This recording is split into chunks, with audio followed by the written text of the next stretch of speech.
It's good to be with you today. We are nearing the end of the book of Revelation and the entire New Testament. Today we're in an incredible chapter, chapter 19. A great multitude in heaven praises God, declaring that his judgments are true and just because he has condemned the great prostitute who corrupted the earth. The smoke from her destruction rises forever, and the 24 elders and 4 living creatures worship God. A voice calls on all of God's servants to praise him. Then heaven opens, and a white horse appears. Its rider is called Faithful and True, wearing many crowns and a robe dipped in blood.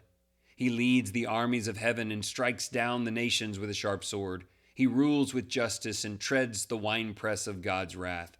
The beast and the false prophet are captured and thrown alive into the lake of fire. The kings of the earth are defeated by the word of Christ. He is the one faithful and true on that white horse. God's justice and victory are on full display. The praise of heaven reminds us that evil will not win, and God's judgments are right and true. Christ is revealed as the faithful and true rider, leading heaven's armies with power and righteousness. He does not come in weakness, but in glory, bringing justice to the nations. We are his bride, clothed in righteous acts in his honor. The defeat of the beast and the false prophet show that no enemy of God will stand. We are not waiting for victory. We are living in the full assurance of it. Let us worship with joy, follow Christ with loyalty, and live with courage, knowing that the King of Kings reigns forever. You know, there's a sense in which he came like this against Jerusalem and then against Rome, and throughout history he's come in defense of his people. But we know there's a final day coming where once and for all he will execute that victory over sin, Satan, and death. Let's look at 3 questions to help us here. Question 1. The text teaches that the church is the bride of Christ, adorned in righteous deeds in his honor. How can this imagery help as you excel in good works? The imagery of him being the husband, the valiant warrior, the protector, and you, his bride, or a part of the church which is his bride. How does that help you understand the submissive nature of the good works? Question 2. Do you often picture Jesus in power, on a white horse, with flaming eyes, and a sword of wrath in his mouth? How can this be helpful?